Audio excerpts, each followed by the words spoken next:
The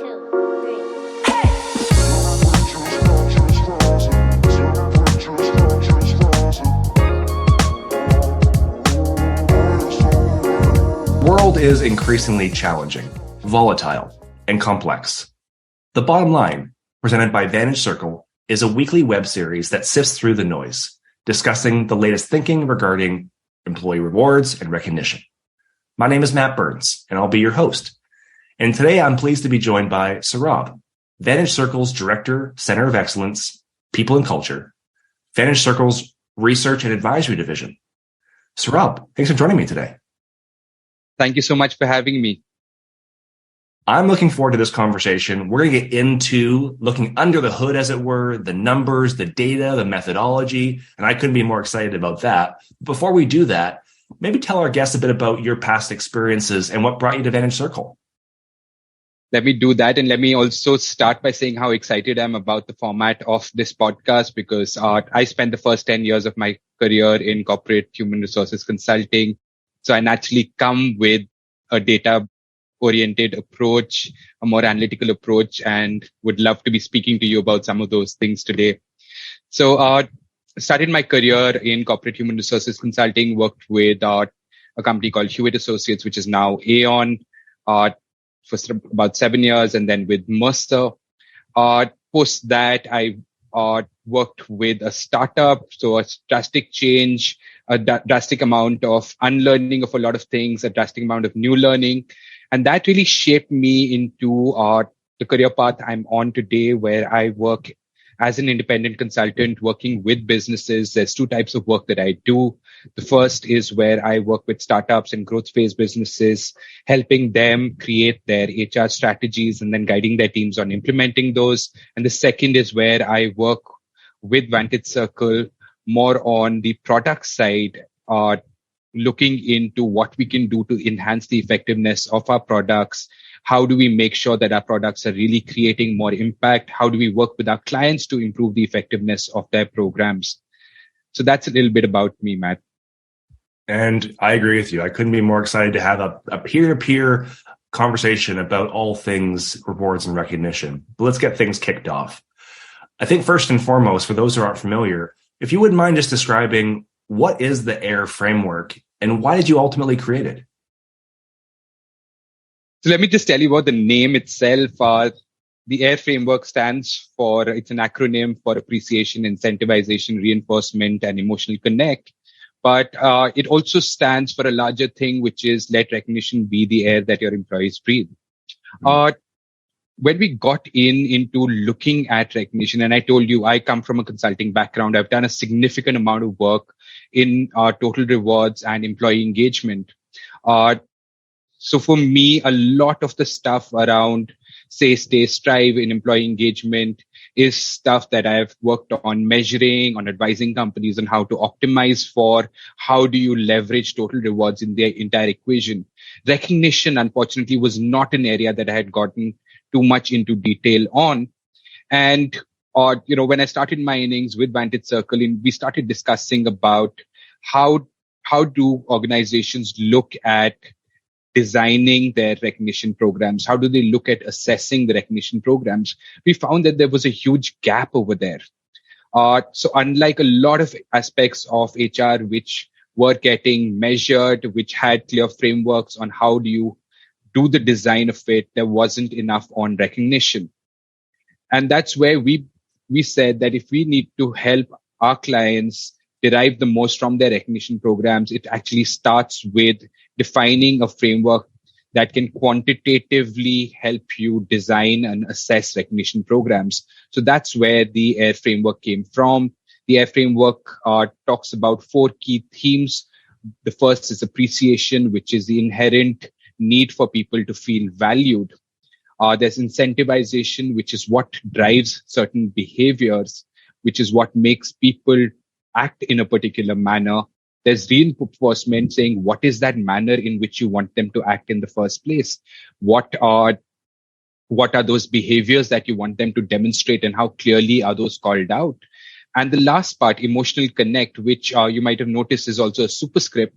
And that's where we're trying to explain the exponential impact of working on people's emotions, of working on feelings, how that can amplify the design and the impact of your recognition programs. So that's in a nutshell what the AIRe framework is. Around the AIRe framework, then we've built a lot of solutions, including an AIRe design assessment. We're currently in the process of creating AIRe execution assessments. We're going to look at doing training programs, helping organizations understand how they can leverage the AIRe framework to design their recognition programs and assess the execution effectiveness of those programs. I think it makes a ton of sense. And I'm glad we're actually adding some quantification to a challenge that has traditionally been subjective. I spent a lot of years like yourself in corporate human resources, and recognition was a program that oftentimes was the first on the proverbial chopping block, as it were, when organizations went through tough financial times. It was very tough to correlate investments made in employee recognition and reward to organizational performance. I know that's a lot of the work that you've done today. So as we get into today's conversation, I really want to reinforce that and surface some examples of how that shows up. But before we do that, I'd love to understand the drivers of authenticity and impact. They're two key features of the AIRe framework. And I'd want to just understand from you why they are important. So, Matt, once we nailed down saying that these are the four core themes, the appreciation, incentivization, reinforcement, and emotional connect, the next thing was, okay, how do you then use these to actually structure programs? How do you use these to analyze the impact? And we realized that we needed to create measurable dimensions on which you could look at your recognition programs from the lens of AIR and E. That's where we said there's two things that become very important for recognition programs. The first is that people must have a belief in those programs. They must understand what the recognition program is about. A lot of times, recognition programs actually have negative impact because people start believing that there is a certain amount of nepotism. There isn't enough transparency in how people are getting recognized, or you have to be you have to really be someone who manages upwards to get recognized in this organization. And we said there has to be a belief that the program is fair, that the program is transparent, and very importantly, that the program is attainable for everyone in the organization. So that's what the drivers of authenticity refer to. And the second being drivers of impact. What is it that's really going to make that program tick? What is it that's going to make people adopt the program, participate in the program? And how is that program going to actually drive effectiveness? How is it going to drive results for the organization? So once we created these two sets of drivers, we were then able to break down each of the core AIRe themes into what we call the 8 dimensions. So each theme of the AIRe framework got broken down into one side being the driver of impact and the other side being the driver of authenticity. And that's how we arrived at 8 themes. And then we were able to quantify or quantitatively measure programs on each of these dimensions. Which again speaks to the level of rigor that you went through in validating your assumptions. But I'm just curious if you wouldn't mind speaking a bit more about the validation process. How did you go about validating the AIRe framework? Great. And, again, that goes back to understanding that recognition is something that is a complex topic. And we were trying to establish the science behind recognition. Now, I say that recognition is a complex topic, and there are 2 very important aspects of recognition to understand. The first is understanding what really motivates people. And the second is, how do you shape people's behaviors? How do you influence their actions? So our first step was to actually see what is working and then try to get into understanding why is it working. And let me give you an analogy over here, a cooking analogy, if you're okay with that. Yeah, I love that. So think about it. A lot of recipes when you're cooking starts with you frying off onions. Now, we've learned that this recipe starts with frying off the onions. You ask an average home cook saying, okay, why do you fry off the onions? They may not be able to give you a satisfactory response. Why is it that a certain dish calls for the onions to be taken to an absolute point of caramelization? Why is it in certain recipes that you would just want to lightly saute your onions? They're just doing it because the recipe calls for it. And similarly with recognition programs, the approach that was being followed was, oh, this seems to make sense. This seems to work. So let's do it. But why are we doing it? How does it change things? How does it impact anything? Was not something that was fully understood. So the first step was to understand what influences recognition programs, and then understand the science. So in the same way we understood that frying off onions in different ways leads to different type of impact on the taste of food, we looked at what are the features of recognition programs that seem to work. And for that, we looked at the practices across each of the clients that Vantage Circle has. We looked at practices of organizations outside. We tried to understand which are programs that seem to be more effective. Again, there was no quantitative assessment available at that point of time, but based on perceptions, which seem to be more effective and what features of those programs stand out. Once we were able to identify those, the next thing was to try and see how is it working? Why is it working? Why does a certain type of program feature create greater impact than another feature or a different configuration of that feature? That's where we actually started getting into detailed theories of motivation. We looked at Maslow's hierarchy of needs. What drives human motivation? We looked at incentive theory. What makes people behave in particular ways? We started looking at what is the impact of appreciation. And that's where we came across this very interesting theory called the anxiety buffer hypothesis, which actually says that feelings of high self-esteem lead to better health, both physically and mentally. And we do know that if you're getting recognized, obviously you're likely to feel better about yourself. Your self-esteem will go up. And that actually has an impact on wellness. And this was a huge aha moment for us. That's where we were able to put together all the stuff that we had seen as features, establish the science behind it, and kind of validate that the AIRe framework kind of fits in across each of those things that we understood from these theories of motivation and human behavior. The next step was, okay, fine, we've done a theoretical validation of it. Let's look at validating it through actual practice. And that's where we launched the AIRe benchmarking study, where we had almost about 500 organizations that took the AIRe design assessment, and we analyzed the findings of those. And those, again, to a great extent, validated the AIRe framework, validated not just the working of the framework, but also potentially the need for having such a framework in the first place. And like you, I'm really fascinated by that macro data. I'm curious, what were 2 or 3 of the key findings from that initial benchmark study? Great question. I think the first and the biggest finding for us was that we know that recognition programs in some form or shape exist across 80-90% of organizations. Almost everyone is doing some form of recognition program. What we found out was that almost 80% of organizations that have recognition programs do not find their programs to be highly effective. In fact, the precise number was 78%. So 78% of companies do not find their recognition programs to be effective. Now, this was a huge insight that we're saying that almost 90% of organizations have some sort of recognition program in place, but 80% of those organizations are not finding high impact or high effectiveness of their programs. The next big finding was that 2/3 of the companies that actually were analyzed for our AIRe benchmarking study, about 2/3 of those companies have recognition programs that can actually be tweaked, modified. There's not a huge amount of work to be done.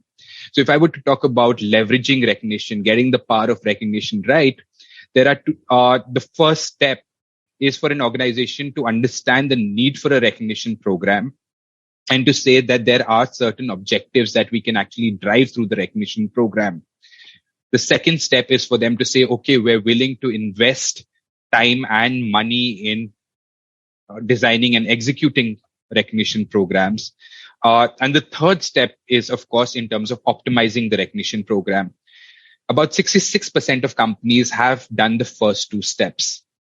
So even though their overall AIRe design scores were low, and these are companies that got AIRe design scores in the range of 40% to about 70%, this was 66% of companies in the sample, they can actually significantly enhance the effectiveness of their programs by making certain changes, by making certain tweaks, by realigning certain aspects of their program.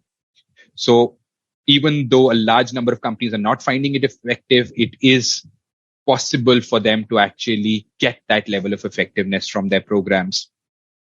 The third go ahead, please. I think the third big finding for us was really about saying within those programs, what are the themes that are not getting leveraged enough? So when we looked at the AIRe scores by theme, appreciation had the highest. So most organizations have a heavy focus on appreciation when it comes to the design of their programs. The reinforcement scored the second highest score at about 60%. It was about 66 for appreciation, 62 for reinforcement. And then suddenly it falls. Incentivization and emotional connect go down into the low to mid 50s in terms of scores. So incentivization and emotional connect came out as two core areas that are under leveraged in the design of programs. And, that's again, very, very interesting. Because when you're looking into incentivization, you're looking at what leads people to act in particular ways. And are you really touching upon each of those levers? Emotional connect is again about how you amping it up, how you personalizing it for them, how you making them really feel good from inside. So when you talk about incentivization and value of recognition, value of course comes to some extent from the monetary impact of the recognition, especially if there are cash or cash equivalents being given out. But there's social value. There is emotional value that can be played around with. And that's where a lot of programs were not hitting the mark. If I were to, get into the next, the next level of detail about it, it's about, let's give you another anecdote. So, the founder of Mary Kay Cosmetics, a large, cosmetics chain, and she set up a billion-dollar company in the 60s, 70s. She had this very interesting statement that she made, and she said there are two things people want more than sex and money, and that is recognition and praise. Now, clearly, what she was trying to point out is that there is value that you can actually derive from recognition, from praise. And Mary Kay had this famous program which started off with giving their top salespeople pink Cadillacs. Again, very specifically pink Cadillacs. So first it was a Cadillac. So there is a value added to it. You've got a high-end car. You've got a Cadillac which stood for something. And then you made it a pink Cadillac. So there's the exclusivity getting added even further.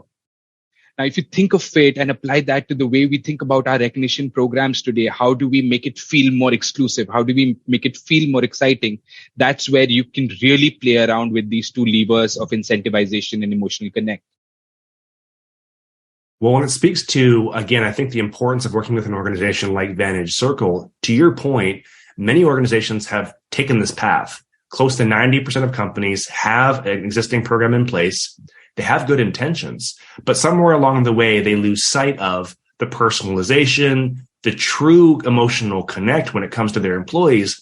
And therefore, they're not getting full recognition for the efforts they're making. But to your point, when they take the work the extra level deeper, and they really try and connect that with the employees themselves, that's when you start to see the real value of rewards and recognition. So I think, pointing out that Mary Kay example is a great analogy to speak to just how a bit more thoughtfulness in the design of your programs can really go a long way into realizing the effectiveness of it. One other thing I would add, Saurabh, as we get into the conversation, I mean, obviously, emotional connect and incentivization are two of the areas that organizations most struggle with when it comes to the AIRe framework. And, the critical priorities that they have when affecting the effectiveness of rewards and recognition programs really jumps out. I'm considering from your perspective, as you went down that path, were there any best practices that you were able to help organizations introduce as they were looking at raising their scores around, incentivization and emotional connect? Yeah. So I think there were three clear areas that stood out and three key features of programs that scored higher on their design vis-a-vis other programs, especially on these two themes of incentivization and emotional connect. The first and the most important one was providing greater clarity and empowerment during the nomination process. Companies which had the highest design scores are companies that had peer-to-peer or recognition or peer-to-peer nomination that was enabled, where employees could go and nominate people. Immediately, people felt a lot more empowered. They had clear criteria defined on which they could nominate people. They felt they had a say in it. They felt that there was greater transparency.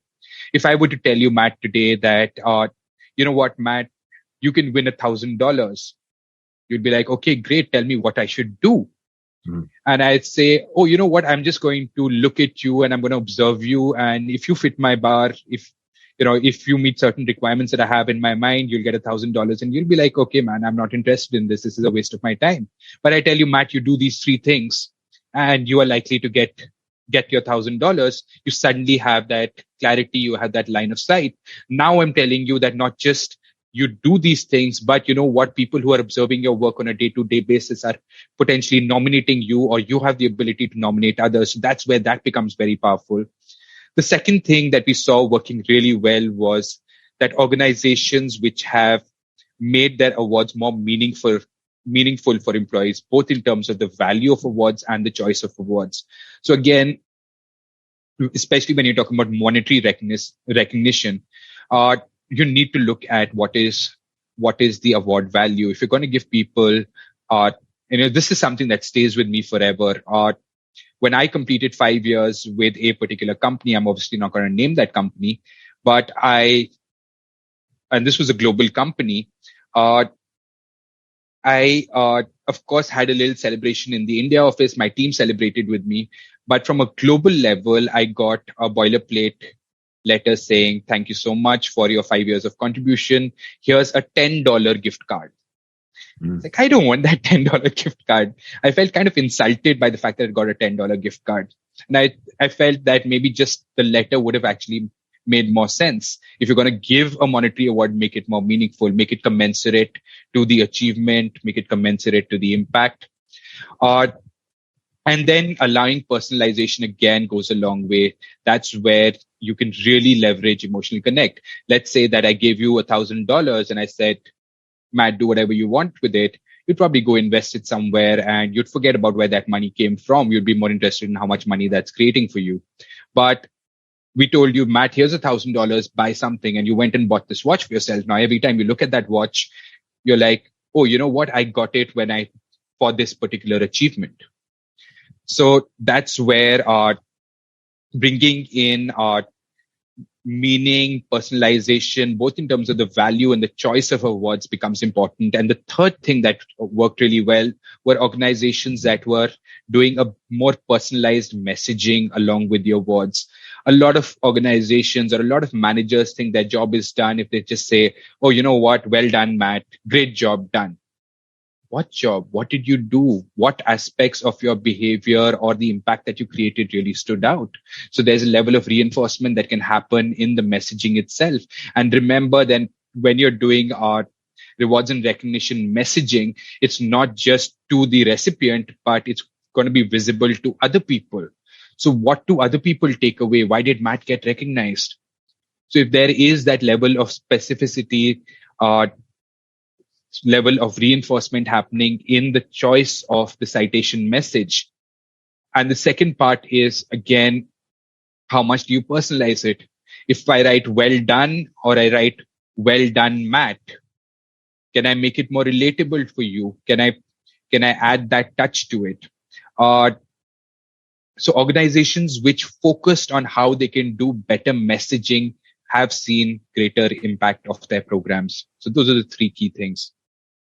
I think it makes a ton of sense. I mean, as somebody who's been, again, in corporate HR for many years, leaders can often struggle to be truly vulnerable. And what that translates into in a rewards and recognition context is you get more of that corporate speak, more of that vanilla response, that well done, that thanks for your hard work. And, while that is appreciated, it certainly, doesn't hold a candle to more specific feedback on, hey, Saurabh, you helped us with a key project last week. I appreciate the fact that you worked beyond the hours of work. You helped support some of your teammates and delivered a great final product to our client. That level of detail, which as a manager or as a team member, I might be aware of, goes a lot longer than just good job. And I think there's an issue around vulnerability that most organizations are still working through, even in a post-pandemic landscape, to translate that engagement with their employees. I think you're wise to point that out, and the stats and studies show it.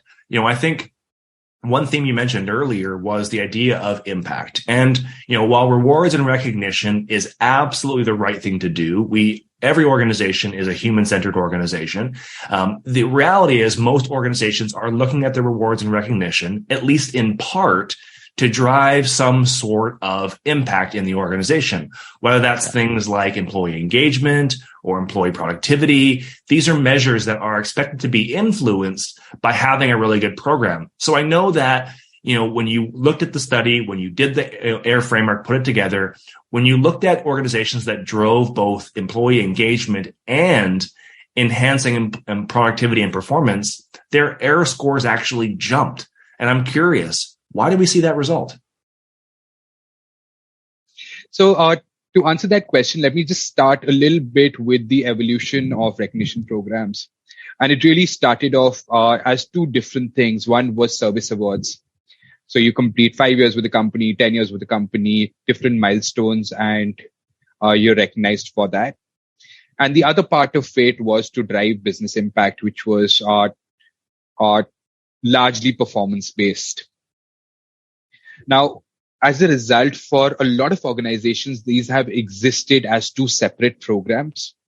And what they have missed is that the larger theme behind both these objectives was that you're leveraging the power of recognition to drive certain behaviors, to promote certain behaviors, to promote certain types of actions. In one case, you were leveraging the power of recognition to drive home the message that we want people to stay longer with the company. We appreciate it when people stay long with the company. On the other side, you were leveraging recognition to drive home the point that we appreciate business results, and you help us achieve business results, you will be rewarded for it. The point that you were missing connecting these two as a larger theme of recognition meant that you were not leveraging recognition holistically. You were not leveraging the synergies that you can get from it. It showed at some level a relatively superficial understanding of the power of recognition and the ability to design programs that leverage that power of recognition. So it is when organizations understood that recognition programs don't have to have a single objective, they actually cut across multiple areas, and therefore we can have multi-pronged objectives around our recognition programs. That's where those organizations potentially have evolved to a level of understanding the power of recognition. They may still not have the most well designed or the best executed recognition programs, but they've already broken away from the pack. And that's what I was talking about when I said that 66% of organizations have actually moved towards a stage where they are understanding the power of recognition. They're somewhere along that journey. It's about, I would say, a third of companies that are still not fully understanding what recognition can potentially do for them. And I think that's an opportunity that we've discussed earlier makes all the difference between putting in 80% of the effort is not going to deliver 80% of the reward for organizations. You really have to go that extra mile. You have to see this program all the way through. And again, And working with organizations like Vantage Circle, they can help you, structure and design your rewards and recognition programs to ensure you get the maximum amount of benefit from the time and the monetary investments that you make in it. Most importantly, I think they also can help you analyze and assess your current state and help you build that roadmap to a future state where everybody wins. Saurabh, thank you so much for your time today. I've enjoyed our conversation greatly. It was great to understand the insights, the methodology, and how we arrived at some of the key features of Vantage Circle. And I look forward to continuing this conversation offline. Thank you so much, Matt. It was an absolute pleasure doing this conversation, and look forward to being back on this podcast sometime again. 2